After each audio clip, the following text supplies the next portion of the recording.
Hey everybody, welcome to my channel. Today we're going to be putting my Arteza student grade gouache set into a palette that I purchased off of Amazon and then work it in the sketchbook.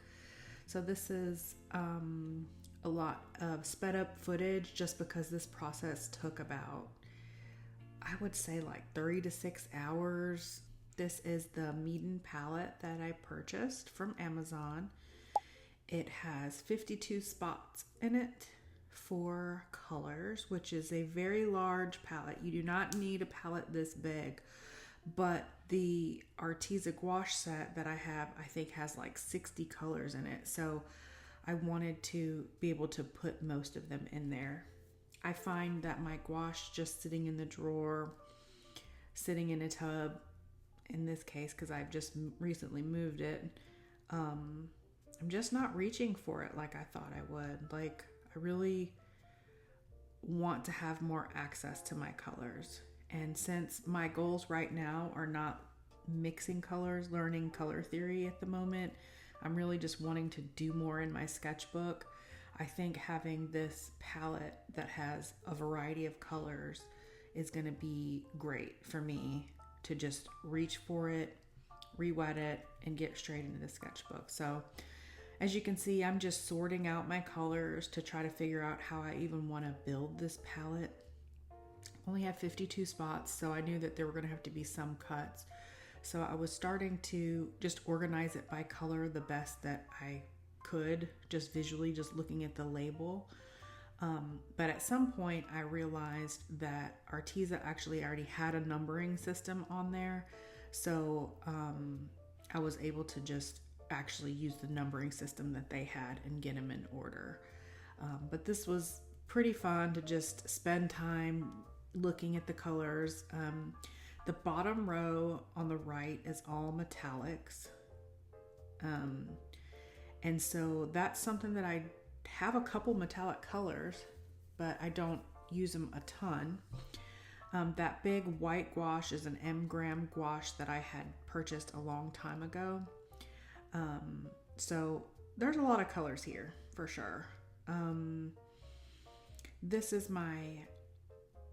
this is also an Arteza sketchbook, and I just use it for all my swatching.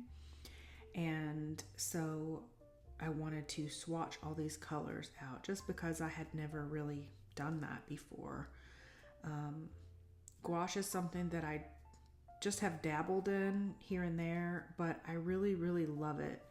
And I actually really love it like watered down, like watercolor. I don't know if that's wrong, but it feels really good.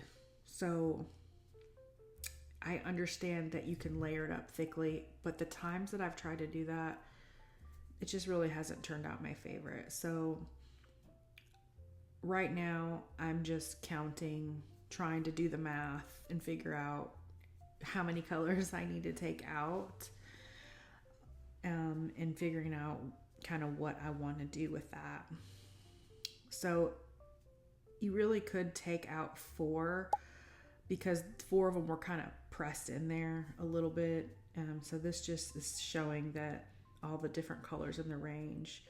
There's 12 metallics, 10 yellow, orange, 9 red, brown, 10 pink, 7 blue, 8 green.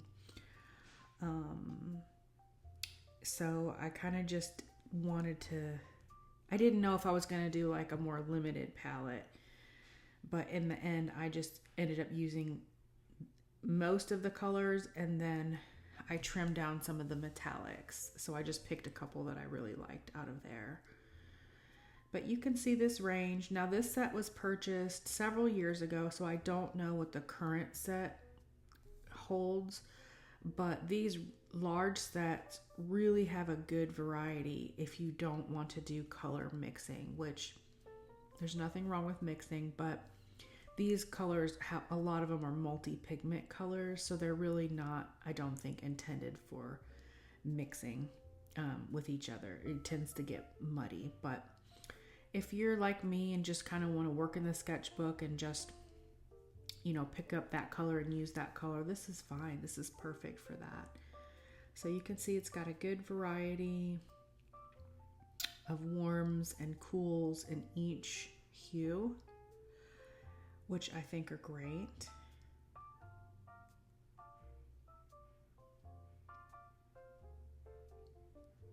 And those on the bottom there are all of the metallics. So there's quite a few metallics in this set. I think like 10 or 12. So yeah, so I filled each pan a little bit about halfway. Now, right before I started building this set, I watched a video and you can see, look, I left it for a couple days and it already had cracked, which is fine. But I had saw somebody else's video that said not to fill it all the way full, because I absolutely would have if I hadn't seen that prior video. So I only filled it halfway, let it dry completely, and then I went back and filled the rest of it. So you can see it's definitely full. I decided to make a swatch card. I think it's really important to have that in your palette just for quick reference. It's really good to see what you've kind of got. So I was able to put in all of the colors, and then I put 2 spots for white just because you use so much white, and then I did the like a pearlescent yellow, a pearlescent like sage green, I did a bronze and a gold.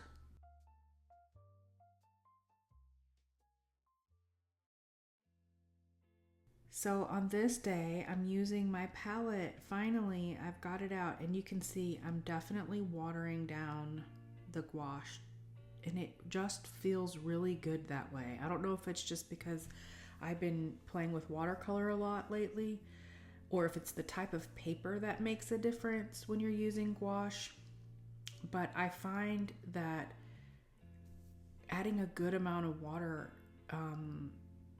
just helps it move better. Now, when it dries, it does dry a little bit like splotchier. It doesn't have that like solid color. So if you're somebody that likes like really clean aesthetic, you may not want to water it down too much. But if you're somebody that likes granulation, which this gouache doesn't have any granulation, but like likes effects of water, then you know, you may want to try doing that. But I find that, and it could just be this gouache too because it's student grade, but I just find that adding more water makes the process a little bit more enjoyable.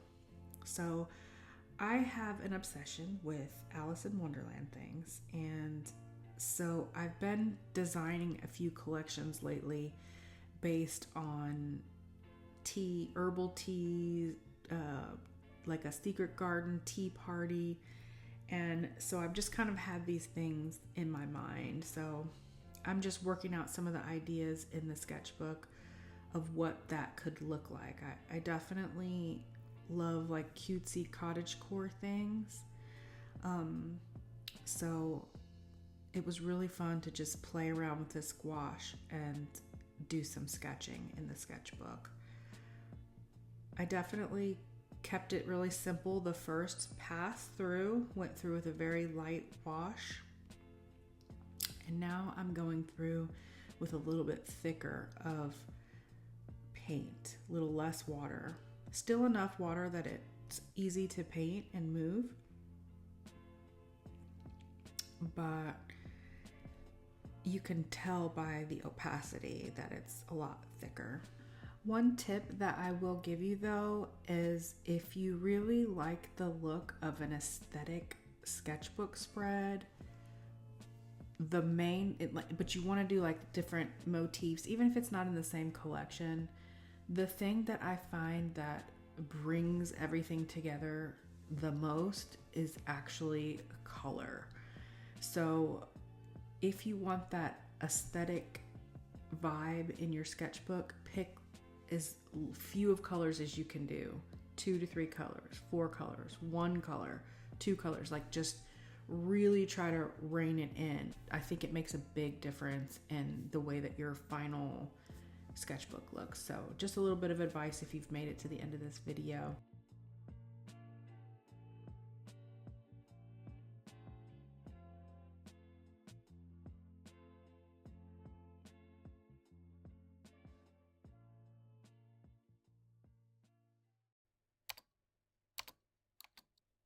go ahead and do that thing so we can stay connected.